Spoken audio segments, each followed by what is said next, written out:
Good morning, or good afternoon, or good evening, depending upon what time you are viewing this lecture. This is lecture number 14. And you remember that, you know, that we have been, in the last few lectures, we have been talking electromagnetic radiation. In particular, we have been talking about dipole radiation. Electric dipole moment involving P, and magnetic dipole moment radiation involving M. P and M being the electric and magnetic dipoles, respectively. And you remember last time when we arrived at this beautiful result, with BE magnetic field, electric field, given by this expressions, respectively, in terms of P double dot. That stands for derivative with respect to time. And always it's evaluated at the emission time. Emission time, you remember, is given by time of observation minus R over C. All right? And then there's this term, magnetic dipole moment term, involving M double dot. And then there's electric field E, which is related to B by this expression, so it's given this. Then we also calculated the angular distribution of power as given by this expression, so that when you integrate over the angles, you get this result. All right? And before I give an example to conclude the discussion on this topic, let me in fact call your attention to the fact that all these expressions written down here, in fact, respect or obey the duality transformation. There's a symmetry under duality transformation, in which you replace E to CB at the same time B goes into minus EC. This is for the fields. But then you also did the duality transformation rules for the matter, for P and M. And so in fact, it's easy to see that P goes into M over C, and at the same time, M goes into minus PC. It's always a good idea if you can use the duality transformation to check your calculations. You should find this such a symmetry. All right, now a very quick example.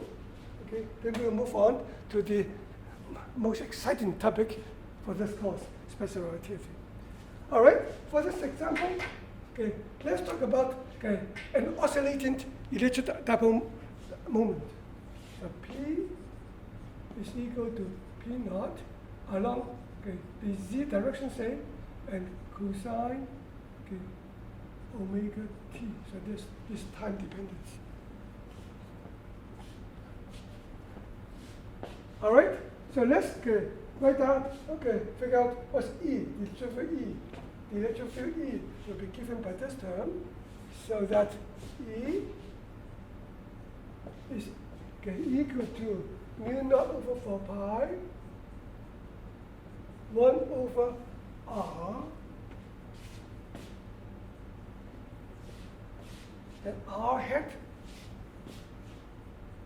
cross R hat cross P double prime, double dot, evaluated at the emission time. Let me remind you one more time that because of the fact that the currents have time derivative, there's time dependence on in current. That will turn out to be the reason why, in fact, the electric field E and electric B can have dependence on R being given by inversely proportional to R and not 1 over R squared. All right. So all we have now is so that P is along this direction. So and P double dot obviously is given by P naught K hat P double dot 2 derivatives. So there's a minus sign back to cosine omega t, and there's derivative twice, so that's omega squared. I think that's it. And it's evaluated at emission time, T sub E. Make sure you remember that. So that, okay, now I have to calculate. Okay. R hat cross K hat. R hat cross K hat. R is this radial direction, K is this direction, so that it will be the involved sine of theta. The RK define a plane. Now orthogonal to that plane is this phi hat. The azimuth of the angle direction. So that and is R cross K is opposite, so it's minus phi hat. After we have done R hat cross K hat, we also have to do one more cross product, named R hat cross phi hat. So R hat cross phi hat. R hat cross phi hat, of course, is in directions minus theta hat. So the collecting all this result, you can work out the answer very, very easily. And let me skip the calculation for B. B is in fact even simpler. Don't forget, one thing that I want to call your attention is that the time dependence is on the emission time, which is T minus R over C. So remember this. Okay, for B, that's given by this term, that's R hat cross double P double dot. So in fact, just involve this. There's no extra cross term, no cross product. So it's in fact even easy. So it can be done. Let me, it's done in the lecture notes. And since you will have a copy of the lecture notes, so you can do the calculation yourself, and then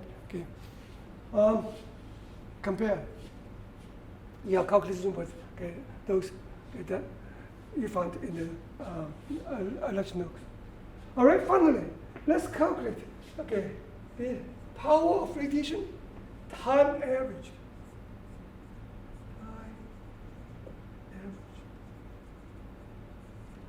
Well, we are lucky. The expression for P is still here, and we're talking about electric dipole radiation, so that only have to keep this term. That's it. Okay, and what's this? We have calculated it already. P is P double dot is this. We want to square it, so that is omega 4 power. P naught square, then cosine square of omega t minus alpha over c.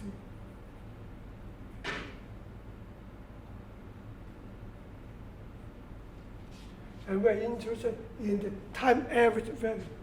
All you have to do is time average this cosine square term. Of course, average value of cosine square is 1/2. So that's it. So this is an example involving electric dipole radiation, P.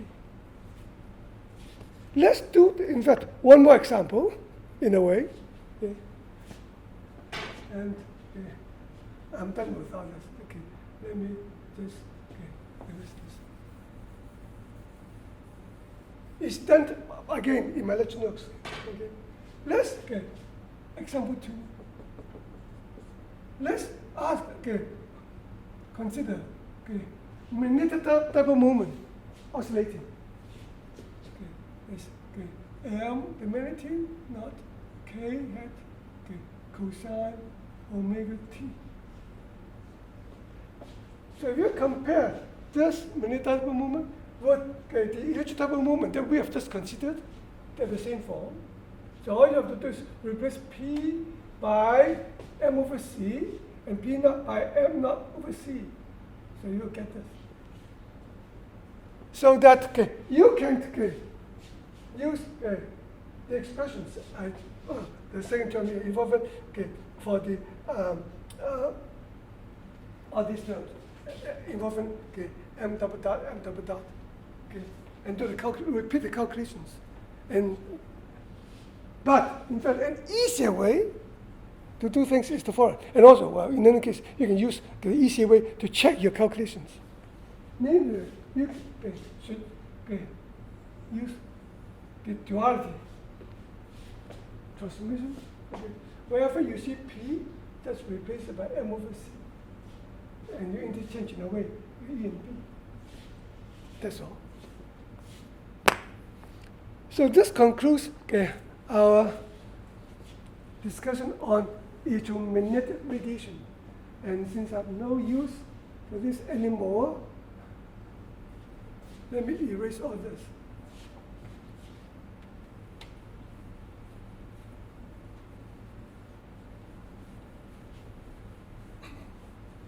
And start talking about special relativity and its relation with electrodynamics.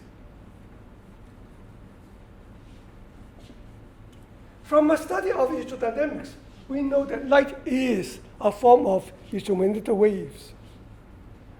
All right? So what do we know about waves in general? So this is lecture number 14. To save time, I've written something down already.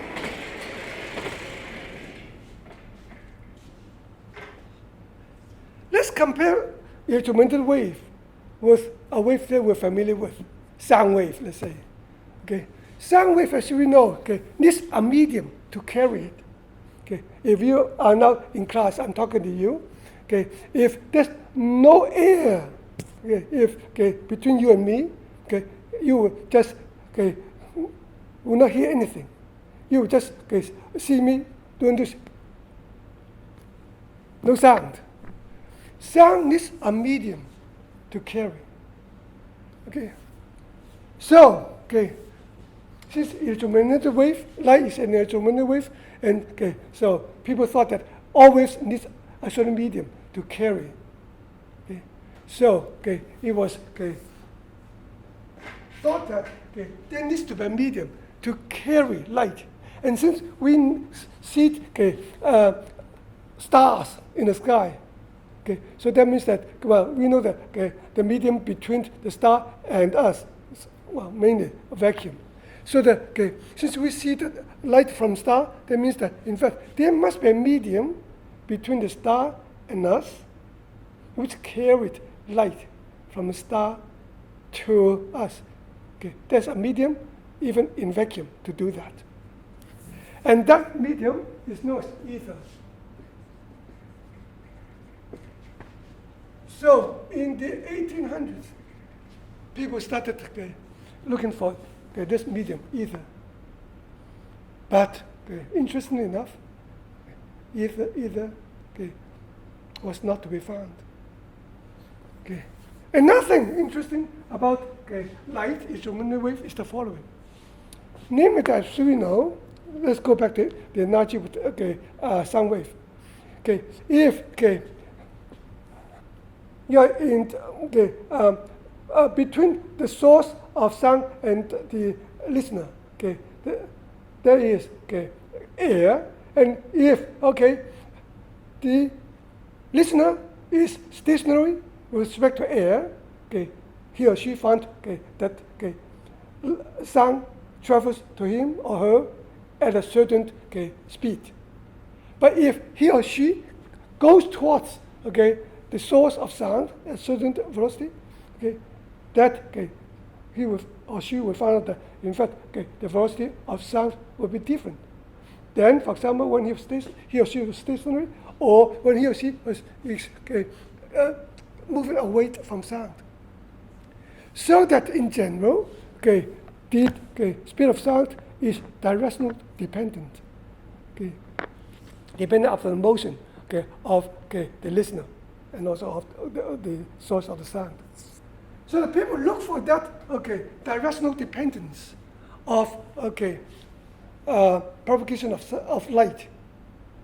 But in a famous experiment carried out by Michelson and Morley in 1887, it was found that speed of light does not depend upon directions. It's direction independent. Whether light from that direction or light from that direction, they all travel with the same speed in vacuum. All right? So what happens to ether? Well, there can be no ether, because if there's ether, then you would expect directional dependence on the speed of light. So light is a funny kind of wave. And to explain this quote-unquote strange properties of light, we have to, turns out, as you will see, we have to revise our concept, our ideas of space and time, as given by, you know it, theory of special relativity. All right? The theory of special relativity is based upon three postulates. We've done two here already, and the third one I would write down shortly. The three postulates are based upon experiments. The experiments, for example, that I've told you, by Michelson and Morley, etc. The last one is based upon our intuition that is natural, or in fact, it seems to be very logical to have that postulate to be included in this special relativity theory. All right. So the three postulates of special relativity are, you know it, as we have found, space is homogeneous and isotropic, and time is homogeneous. Time is homogeneous, for example, means that it doesn't matter whether you carried the experiment today or tomorrow or you did it yesterday. They will have same result. Physics is independent of when you do the experiment. Postulate number two, namely that light has a unique finite speed of propagation. Well, we're talking about vacuum. And that speed of propagation is independent of the motion of the observer and that of the source of light. Thirdly, third postulate is the following, namely that it's natural and logical, I would say, to postulate that the laws of nature should appear to be the same to everyone, independent of whether that observer is at rest or in constant relative motion, unaccelerated motion, I should say. So we are talking about relative motion with constant velocity. So if there's no constant velocity, then of course you have to bring in acceleration. We're not going to involve acceleration.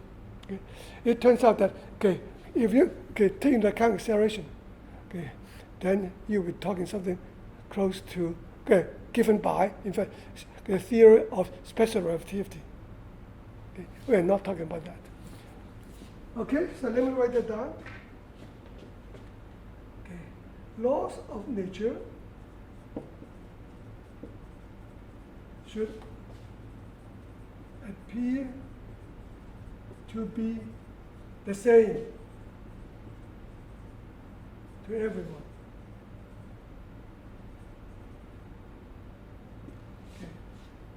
In whether independent of whether the observer is at rest or in constant, let me emphasize, unaccelerated motion. Another way to say okay, the third postulate is that okay, there exists no criteria to choose one frame of reference over any others. I.e., there exists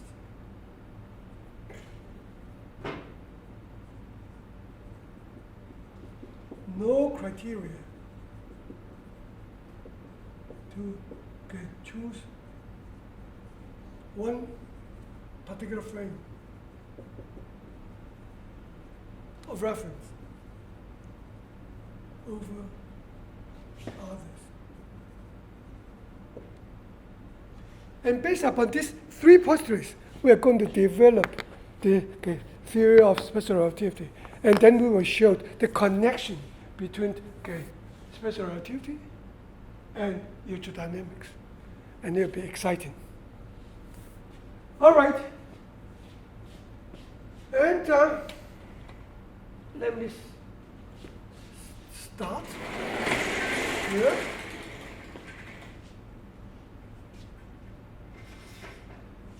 Now, today we are going to talk about a few topics to prepare for to develop this theory. We are going to talk about, first of all, the concept of simultaneity.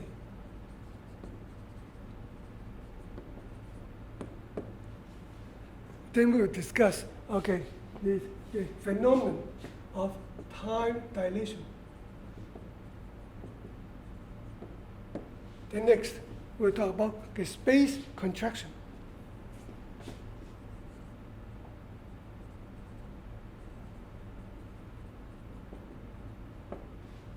And we'll talk about the type of simultaneity twice.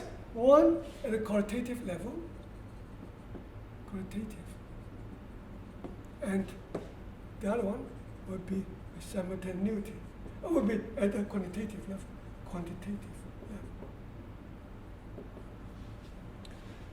Let me say the result first, then derive all those things. In time dilation, we'll show you that time dilates, namely that moving clocks run slow. Space contraction says that movement, separation, contracts. Then the simultaneity will show that, in fact, simultaneity is not the same to people in different frames. Two events appear to be simultaneous in one frame, are not simultaneous in another frame.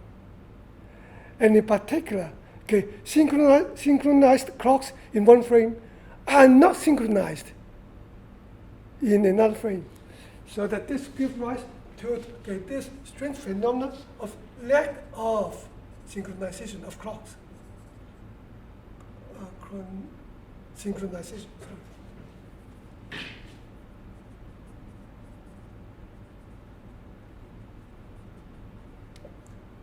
This time dilation. So, after we have done this, then we will make use of the results, time dilation, space contraction, and this lack of synchronization to construct the transformation laws, name of the Lorentz, to construct Lorentz transformation, to relate the description of events from one frame to another. And the transformation give the essence of this theory. All right? So let's talk about, if we want to talk about simultaneity, then of course, we have to talk about, in general, we have to talk about the following. Let's say that we have two spatially separated locations, called A and B. And let's say that you can always measure distance and find out the midpoint between them, and we call it M.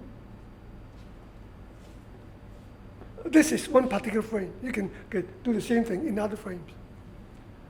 let's say that a certain event at A takes place, and a certain event at B takes place. And we would like to know whether those two events, those two spatially separated events, are simultaneous or not. Whether this event takes place before this or vice versa. How do we do that? Whatever ways we want to do it, got to be consistent with the three postulates of special relativity involving those quote-unquote strange properties of light. All right? One way to do this, to compare the two events at two spatially separated locations, is to equip at A and B certain gadgets. So that when the event at A takes place, this gadget sends out beam of light from A to M. And when the event at B takes place, this gadget sends out beam of light from B to M. Since this distance, this beam of light from A has to travel, it's the same as distance that this beam of light from B has to travel to get the midpoint. And since speed of light is the same in this direction, in that direction, so that if those two events take place simultaneously, these two beams of light would get to M at the same time. If the event at A takes place first, the beam of light from A will get to M before the one from B, and vice versa. So that's a logical way to compare, to see whether events in one particular frame are simultaneous or not. Notice that this device translates two events, separate events, to, in fact, a local event. When those two beams get to M, they will be local. At the local point, of course, you can tell whether the event takes place before or after, or it's at the same time. All right? Now, start with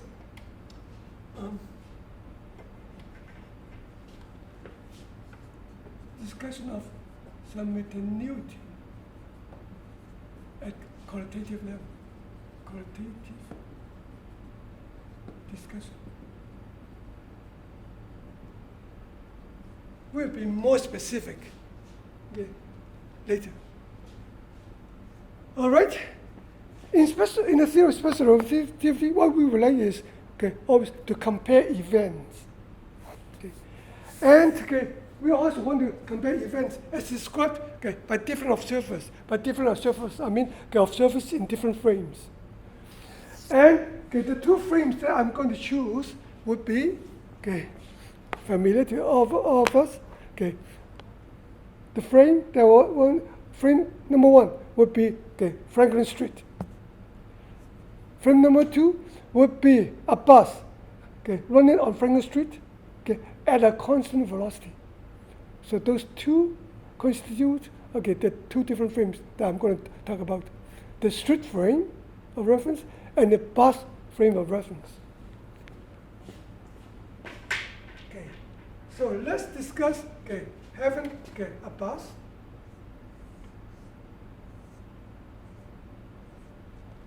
running on Franklin Street. On Franklin Street, there's a tree here. So this is the street frame. And the bus goes at a constant velocity from left to right. So it goes, if I take this to be x direction, so it goes towards positive x direction. And we want to compare events. And two events that we are going to talk about would be, let's say that we mark on the street 2 points. Call this A and this B. On the street. And the two events are point A, back of the bus being at point A, and front of the bus at B. Events. Want to compare?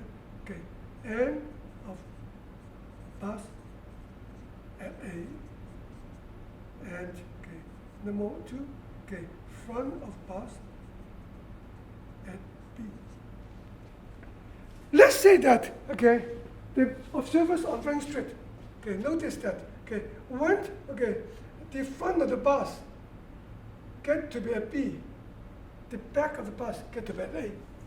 Those two events are simultaneous. And to verify that, they mark down one point M on the street. And again, imagine that there are gauges at A and B to send out beam of light towards M. Let's do that. So that our cone street frame, those two events are simultaneous.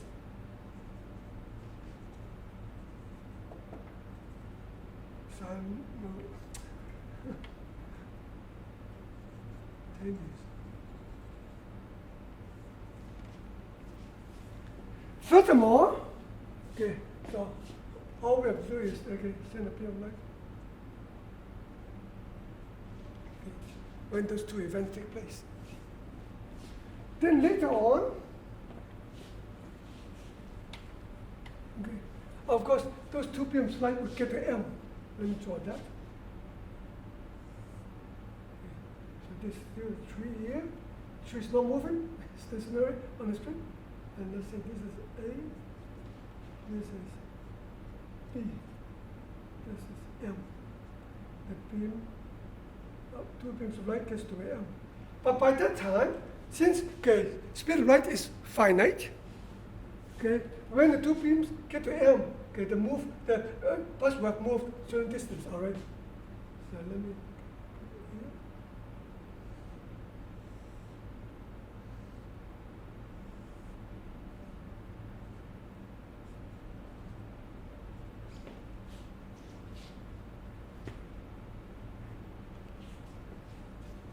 All right. Before this two beams of light gets to be M, let me draw a third one in between. So this is a tree. This is A. This is B. This is M. The bus will have moved a little bit.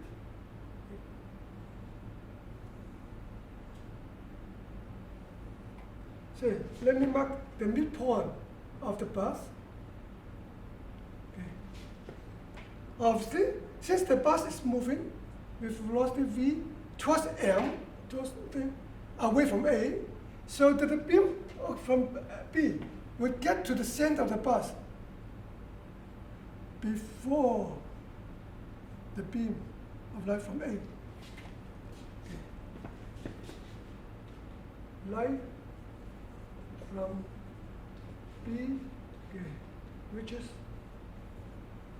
center of bus before light from A. Logical? All right. Before I proceed, let me mention one thing. Namely that, what I've drawn figures are figures as seen by someone on Franklin Street, walking, say, on the street, say, stationary on the street. But let me, in fact, draw a burst view of this event. According to the burst view. So that the bird will see the top of the bus like this. And the bus is running very close to the street. So this is the street. For all practical purposes, you imagine that this side of the bus is along the Franklin Street. So that is this marker, let's say for this marker A, marker B. And the tree is here from the first view. And this bus is moving V velocity. So that when I said beam of light from A goes to M, so in fact you should that's understood to mean that that beam of light is can be thought of as being emitted from the back of the bus. Back of the bus, in particular this one, and I should be thought of as the same location. Similarly, point B is at the same location as the front of the bus. A is back of the bus, and B is understood to be front of the bus. So when I said that a beam of light from A, it can be construed as beam of light from the back of the bus. Beam of light from B can be thought of as, well, the same, since they're at the same location, beam of light from the front of the bus. Okay? All right. So this much, according to people, in the street frame. Now, what about the bus frame?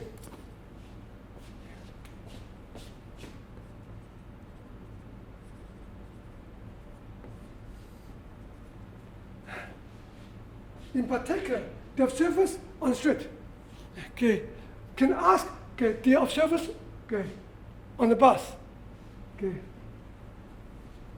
whether they agree that these two events are simultaneous. And in particular, do they agree that that if in fact let me stop here. So the question is whether the observers on the bus will agree that these two events are simultaneous, and how would they explain the fact that the beam from B or from the front of the bus gets to the center of the bus before the one from the back of the bus? Well,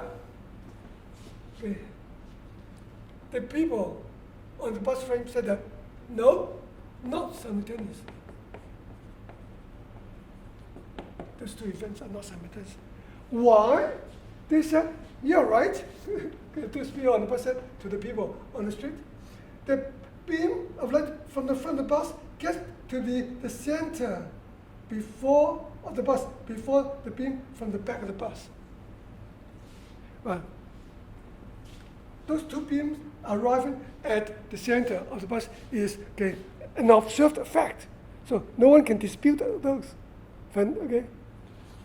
But the people on the bus say, if the beam of light from the front of the bus gets to be the center before the beam of light from the back, that means the event, namely be at the front of the bus, when the beam of light is being emitted, occurs before event at B or front of the bus. Before event at A or back of bus.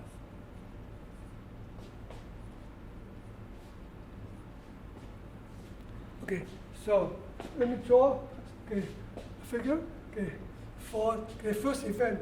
So for in the bus frame, so the bus is at rest. And then this tree is moving from right to left. And the marker, the marker spot B is moving. Similarly, and we said that the beam of light from the bus be emitted towards, let's say, the center of the bus.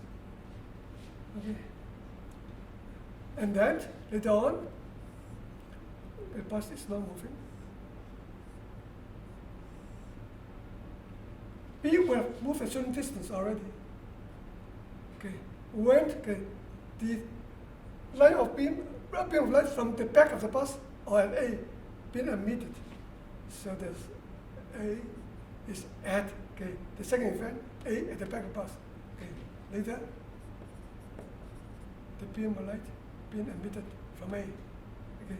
And when the beam of light from B is already on its way towards left.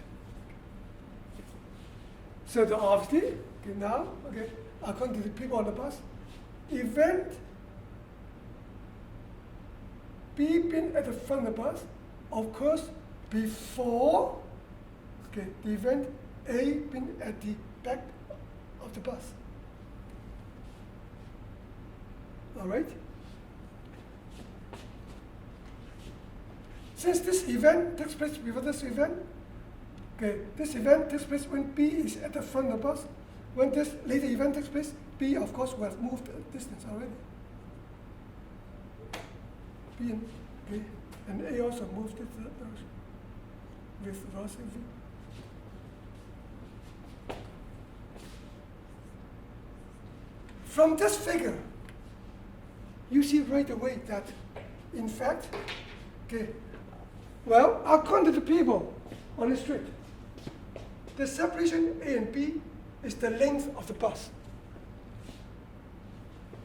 Okay, A, B, according to people on the street, is okay, length of bus.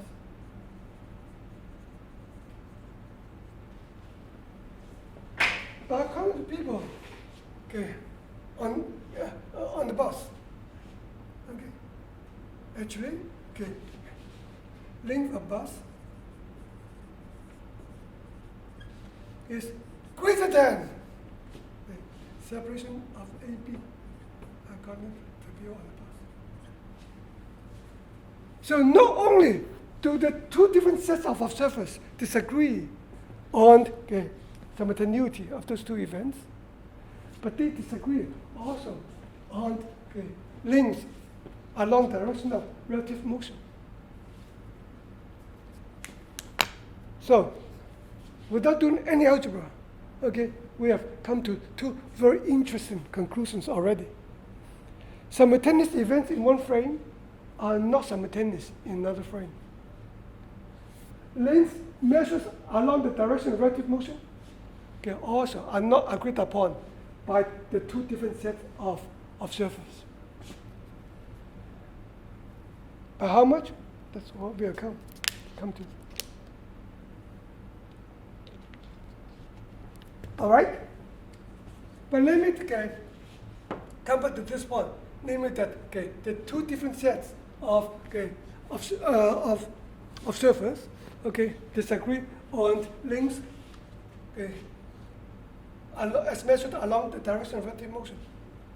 But they do agree on separation of length, on the separation of on length, on separation of things, of objects. If that separation is in the direction perpendicular to the relative motion. So disagree on length, and this length is parallel to direction of motion.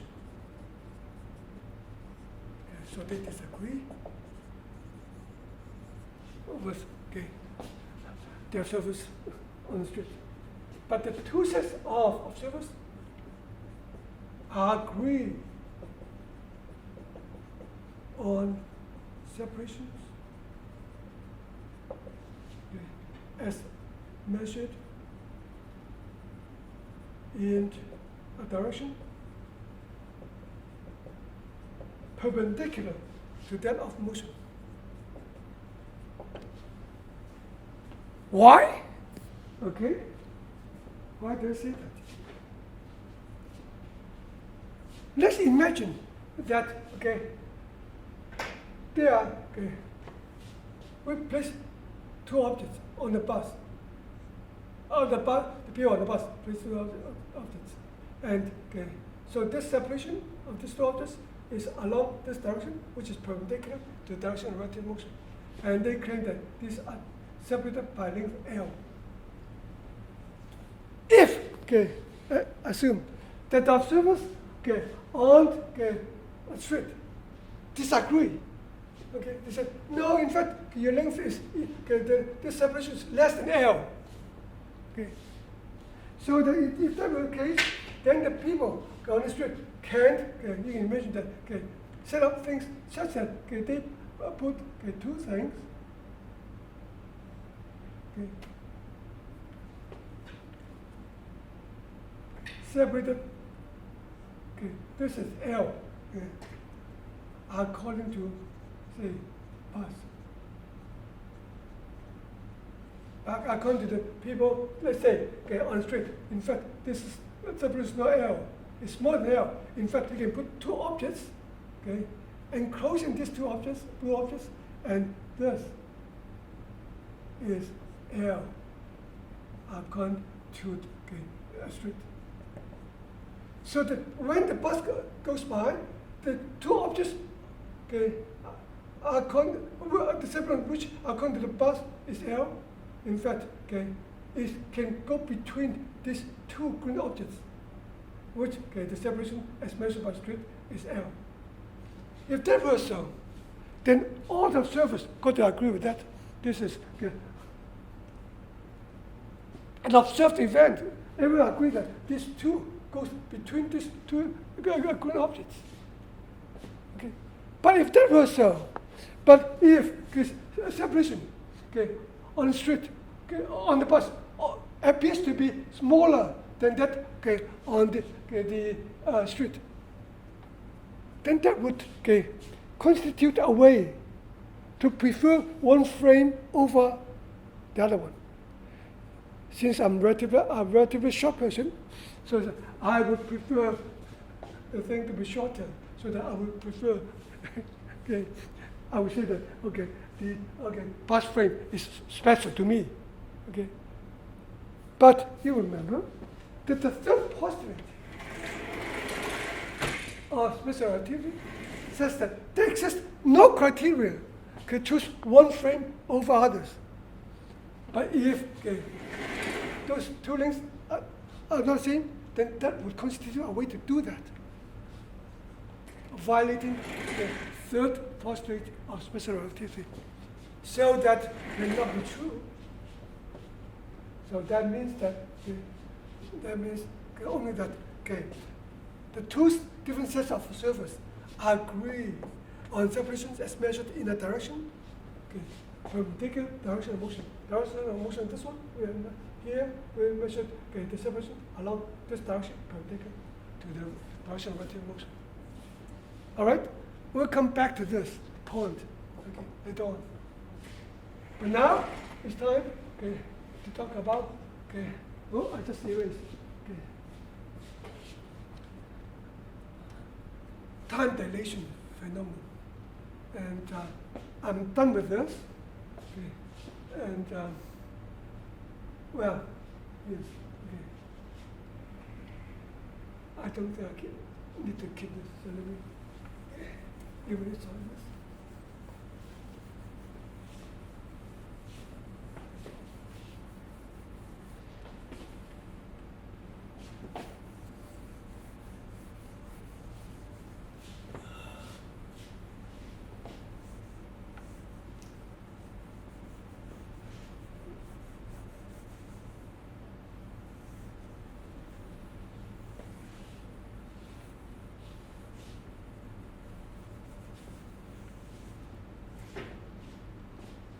I want to talk about time dilation.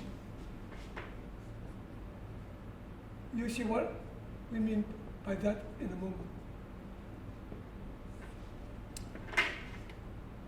And before we go on to talk about this phenomenon, I have to tell you what kind of clocks we should use.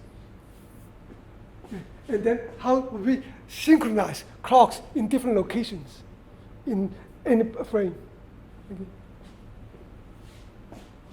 Construction clocks and synchronization of clocks in one fixed frame.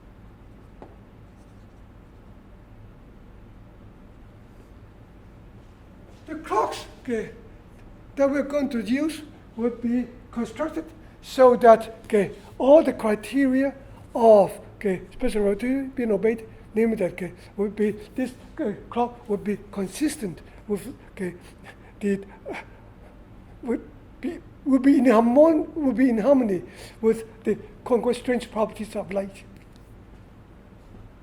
The clock will consist of two stationary parallel mirrors, separated by, say, a length L.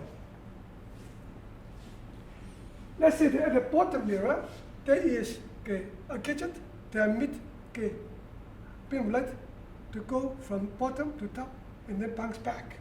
And there's also a meter at the bottom mirror, so that when the beam of light started here, goes there, bounce back, after one round trip, then the emitter would register a time. What time? Well, the beam of light go up, go to travel, distance L, then bounce back. So the total distance that light has traveled is 2L, and it travels with speed of light c. So the time elapsed between the emission of beam of light and bouncing back would be 2L over c. And then the next one after this, then the light goes again up, then down, then next time it gets back, this would register a time 4L over c, etc. All right. Next, how do we synchronize clocks? Say at location A with the clock at B. One way to do would be obvious. Let's say that we bring a clock from A and carry that clock to B and say, see, this is my clock. Now set it to be your time. That's one way to do it. But another way would be, in fact, do the following. Let's say that the clock is set to be at noon.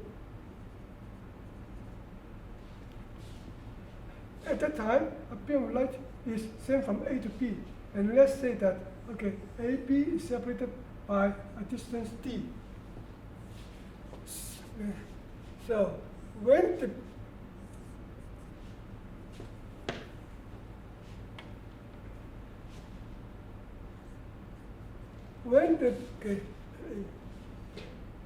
speed of light gets to B,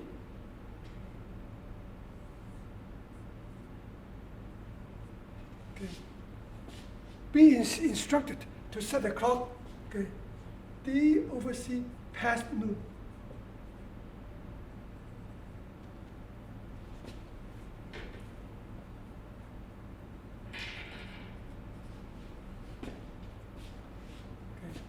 That way, the two clocks are synchronized. And you can do the same thing for all the clocks in different frames.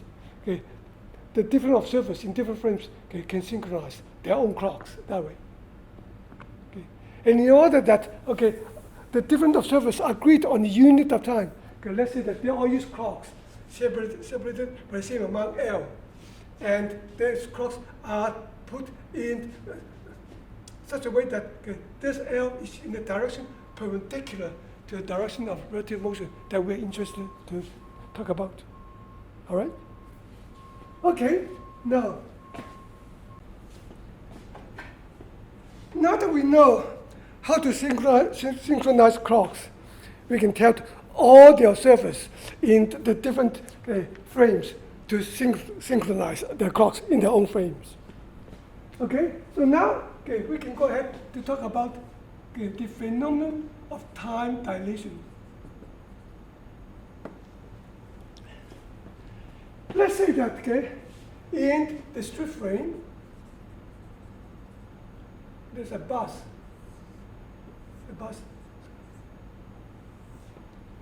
Going from left to right with velocity v. Let's say that we have a row of synchronized clocks, okay, on the street frame. Okay, this measurement, okay, between the two mirrors in a clock is L. So there are a bunch of them.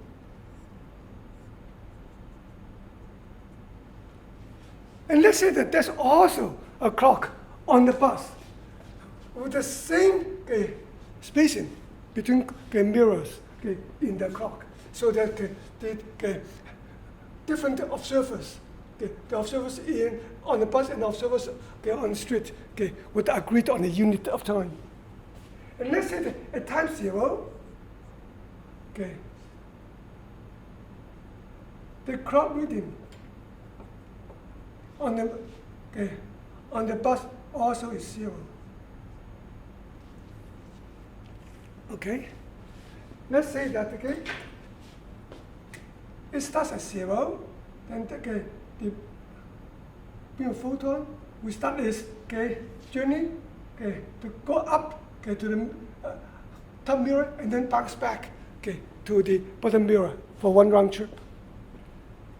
But of course, since the bus is moving, the clock on the bus must be moving too.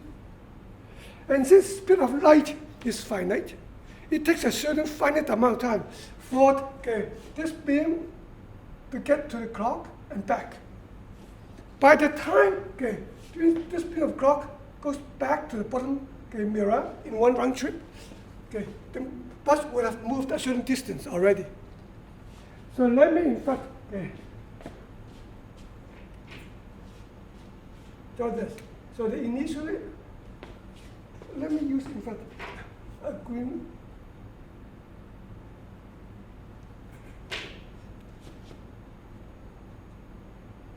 light to denote the mirror on the on the bus. So start with 0. Okay. Then eventually it goes back, bounces back. But by the time it gets back, the bottom mirror will have moved a certain distance already. So let me draw that distance to be here.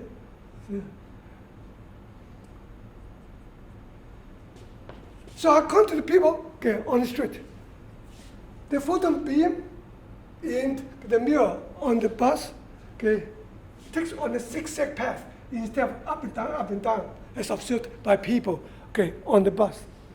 So let me draw that. So at the intermediate time, the top mirror is here.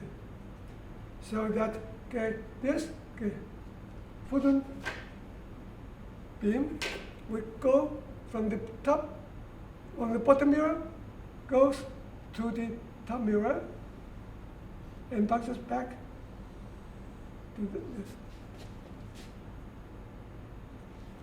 This one round trip for the clock, for the photon beam in the clock on the bus. So that at the end of the journey, the clock written here would be 2L divided by C. That would be the clock reading. The reading of the clock, the reading on the clock, on the bus, of the clock on the bus. So let me draw this triangle. So here would be this, that. All right, and the width of this two mirrors, the separation between these two mirrors between L.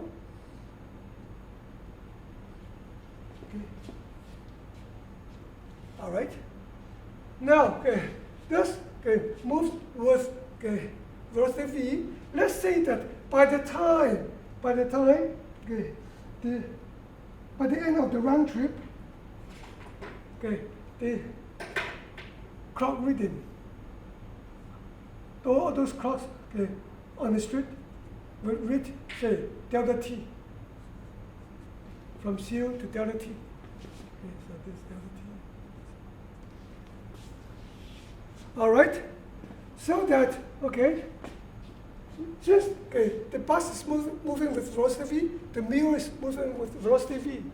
It has moved with velocity v for delta t amount of time. So this whole thing is delta t times v. In other words, this is the 1/2 of v delta t. And we can now work out the hypotenuse. This must be square root of L squared plus 1/4 of v delta t squared. So that according to the people on the street, the beam of photon of the green clock goes from here to the top top mirror, bounces back to the bottom mirror. So that the total distance for the round trip, according to the people on the street, it would be this plus that would be twice of this. 1/4 v delta t squared. And light travels with speed v. So the amount of time will be distance it travels divided by c.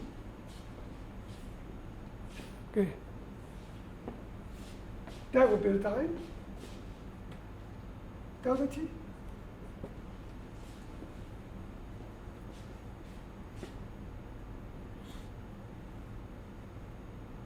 All right. So now, we are ready. So let me square both sides. So I have 1/c squared. Let me see. Square of this is 2L squared. Square of this 4L squared, right? Plus 1/c squared, and this square cancel. So I have v delta t squared equals to delta t squared. If I've done the algebra correctly.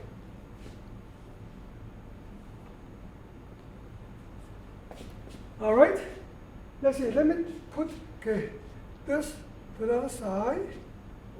Actually, I will put them both of them. Let me see. Both of them to the other side. This side. Okay. I'm afraid I'm going to make a mistake inside. So delta t squared times 1 minus v squared over c squared. That would be equal to 2L over c squared.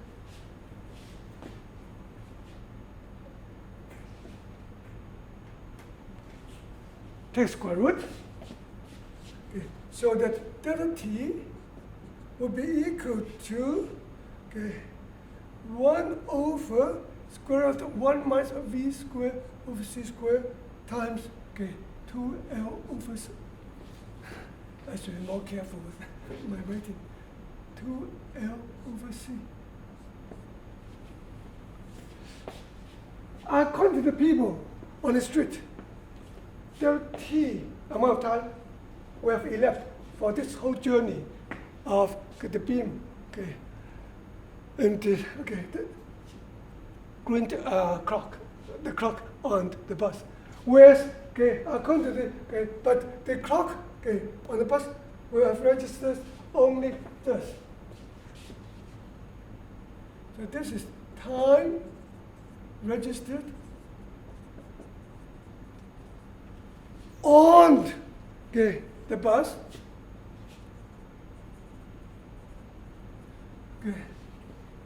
Since this is viewed from the viewpoint of the street, so that the clock on bus is a moving clock. So there's time registers on the in the moving on the moving registers, time registered by the moving clock.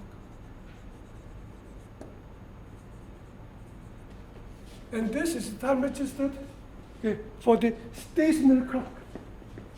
Okay. Stationary clock. So that the moving clock, okay, written is equal to square root of 1 minus v squared over c squared times, okay, the time registered by the stationary clock. All right?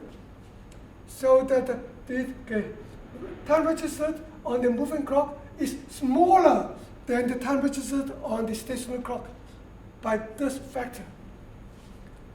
So that moving clocks run slow.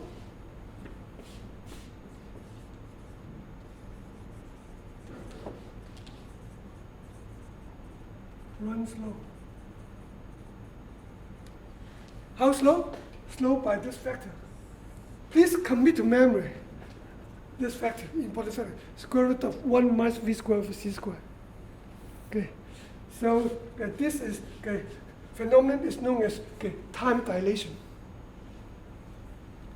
And moving clocks reading is smaller than the clock reading on a stationary clock because the running clock runs slow by this factor.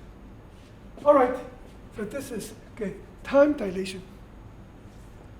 Now we're going to apply this result to discuss length contraction. And maybe let me use this side. This.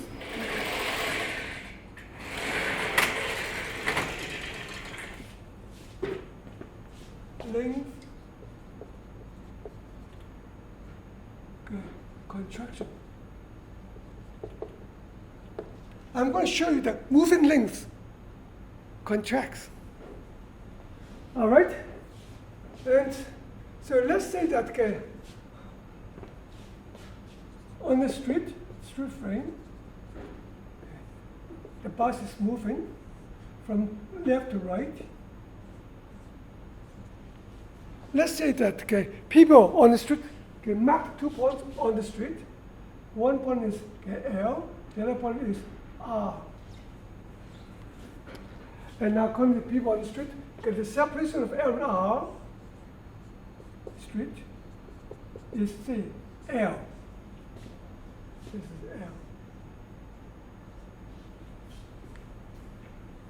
L. Let's say that there's a clock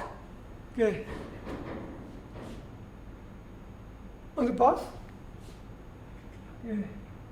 As it reaches 0 time, the clock is right at the location of L.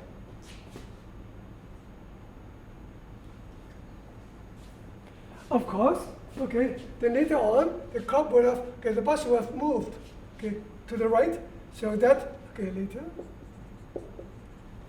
this will be what it is. So that, let me draw a tree here. So this is 3 here. Later on, so this is L. This is R. The bus will have moved this distance.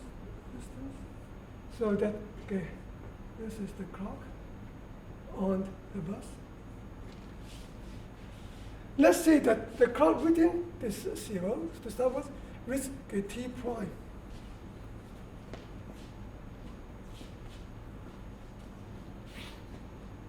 All right?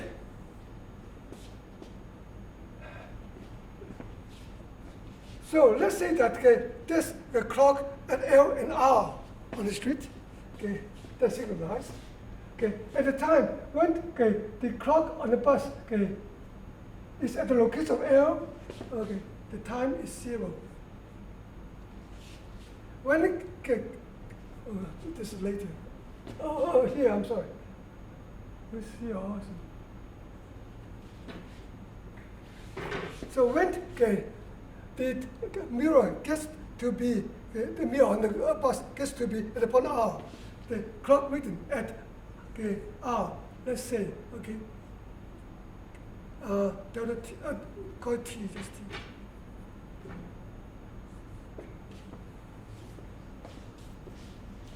We would like to be able to relate T to T prime.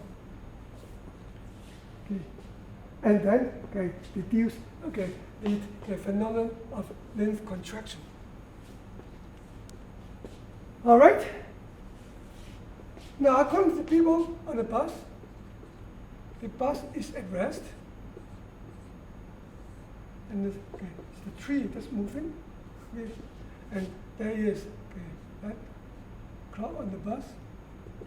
And there is this location L initially. And L, of course, spin on street would be moving towards towards left, and L and R also going this. Later on, of course, R would get to be under the clock. So that according to the people on the bus is not moving. But R moves there to be here, where the clock is. This is R.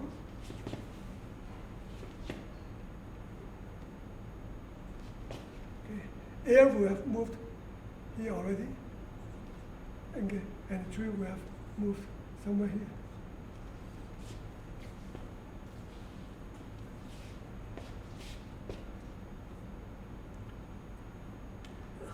So the clock reading at this one is 0 on the bus, and at this one it reads with a T prime.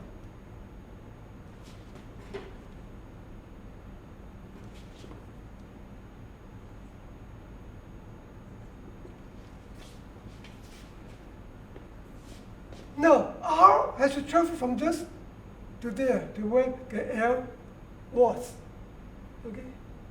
And it is this distance that the bus observers is asked to give.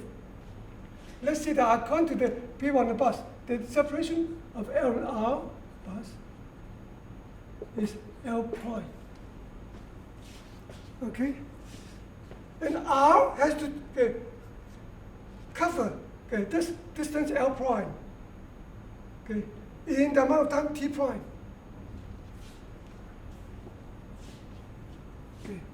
So and it's traveling with speed v.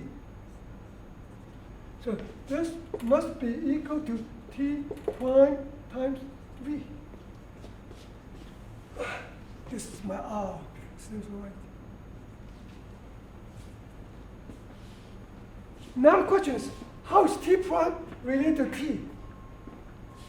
Go back to the street frame. The street frame, the clock is a moving clock. Moving clock runs slow.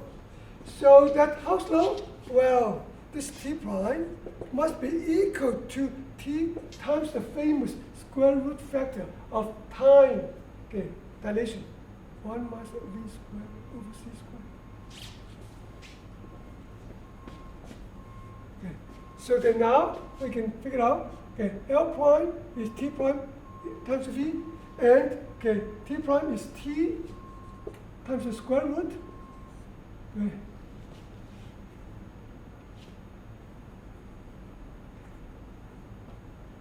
Let's see, where am I? P prime is T prime times V, and T prime is contracted with this, square of 1 minus V square over C square. And what's L? L is this. And it takes, the bus moving with velocity v. So it takes the mirror to go from this location to this location to cover this distance L at a velocity v. So that T is equal to L over V. So this is L over V, I'm sorry. P is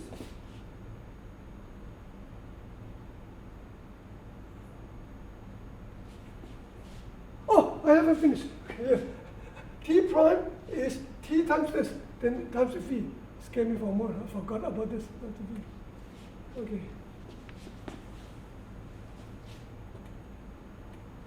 And T, as I said, Okay. P as I said is L over V.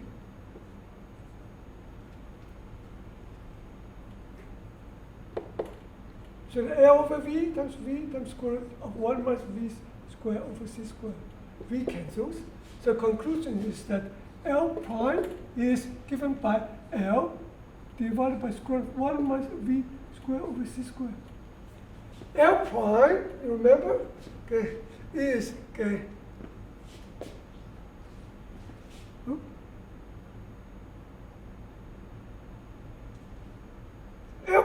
L prime is okay, the separation of L and R, okay, according to the bus people. L is okay, according to the people on the street. So okay, L and R are moving, so that this length, as judged by the people on the bus, is a moving length.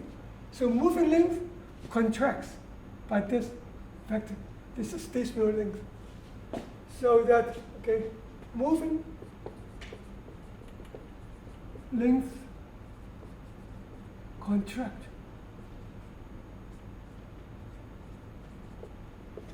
by factor, same factor as appears in time dilation. So okay, you should really remember this factor. Okay. And so this is okay, the phenomenon of length contraction. Moving lengths contract.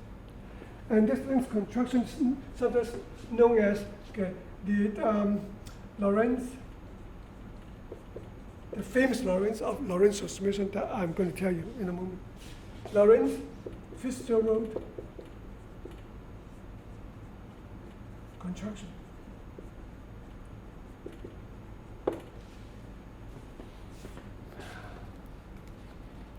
All right.